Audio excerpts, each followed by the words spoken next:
ഈ പഴങ്കഞ്ഞിക്കകത്ത് നമ്മൾ കുറച്ച് തൈരൊക്കെ ആഡ് ചെയ്തിട്ട് അതിനകത്ത് കുറച്ച് സ്മോൾ ഒനിയൻസ് ഒക്കെ ആഡ് ചെയ്ത് കഴിഞ്ഞാൽ നമ്മുടെ ഗട്ട് ഹെൽത്തിനും ഇത് ഒത്തിരി ഹെൽപ്പ് ചെയ്യുന്നുണ്ട്. തടി കൂടുന്ന പേഷ്യൻസിനാണെങ്കിൽ നമ്മൾ ഇപ്പുറത്ത് ഫൈബറും കൂടെ കുറച്ച് കൂടുതലായിട്ട് ആഡ് ചെയ്ത് കൊടുക്കും. ഇപ്പൊ ലീഫി വെജിറ്റബിൾസ് അല്ലെങ്കിൽ വെജിറ്റബിൾ സലാഡ്സ് അങ്ങനത്തെ കുറച്ച് വെജിറ്റബിൾസ് ആഡ് ചെയ്യുമ്പോഴത്തേക്കും ഫൈബർ വരുമ്പോഴത്തേക്കും നമ്മുടെ ക്വാണ്ടിറ്റി ഓട്ടോമാറ്റിക്കലി കുറയും, വെയിറ്റ് കുറയാൻ വേണ്ടിയിട്ടും ഇത് ഹെൽപ്പ് ചെയ്യും. നമുക്കിത് കഴിച്ചു നോക്കാട്ടോ. നോക്കണേ, എരിവുണ്ടോ നോക്കണം എന്ന് പറയാം. ചീനോടകല്ലേ, ഓസം ടേസ്റ്റ് കേട്ടോ, സൂപ്പർ. നല്ല ഇതിന്റെ ഉള്ളിൽ ഒരു ചെറിയൊരു പുളിപ്പുണ്ടല്ലോ പക്ഷേ. അതാണ് തലേ ദിവസം ഉണ്ടാവും പുളിപ്പുണ്ടാവും. തൈരിന്റെ പുളിപ്പാണ്, തൈരിന്റെ ഉണ്ടാവും, രണ്ടും. പിന്നെ ചോറിന്റെയും പുളിപ്പുണ്ടാവും. ചെറിയ ചോറിന് ചെറുതുണ്ടാവുള്ളൂ, നമ്മള് കേട് വന്നാലാണ് ഭയങ്കര നല്ല ടേസ്റ്റാ. എരു നോക്കണേ, എരു അടിപൊളിയാ. ഇതിന്റെ ഇതൊക്കെ പുളിയഞ്ചി, നാരങ്ങ ചമ്മന്തി, പുളിയഞ്ചി നാരങ്ങ ചമ്മന്തി കൂടെ ഇട്ടിട്ട് അടിച്ചണ്ടല്ലോ.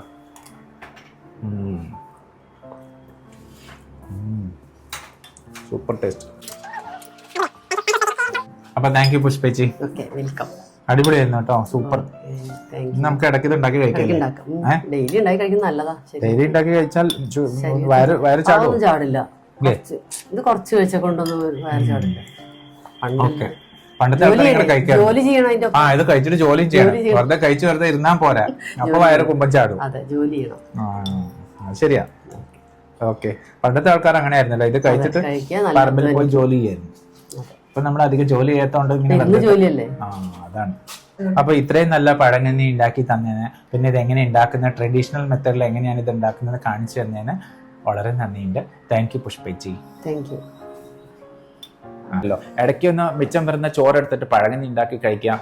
എസ്പെഷ്യലി ഈ നമുക്ക് ചോറ് കഴിച്ചേ പറ്റൂ എന്ന ആൾക്കാർക്ക് ഈ ചോറിനെ നമ്മൾ പഴങ്കഞ്ഞി ആക്കി കഴിക്കുന്നതായിരിക്കും ഏറ്റവും best way. I hope you like the video. Please subscribe to my channel. I'll be back with another useful content. See ya. എത്ര സമയം? ഇത് പുഷ്പച്ചിന്റെ വീട്ടിലത്തെ കൃഷിയാണോ?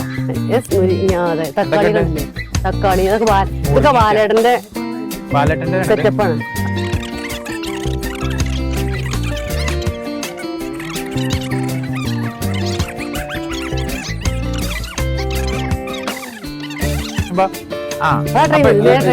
ഇവിടെ ട്രെയിനൊക്കെ വരും. ആഹാ, കൊള്ളാലോ, അടിപൊളി. ഇതേതാ ട്രെയിന്?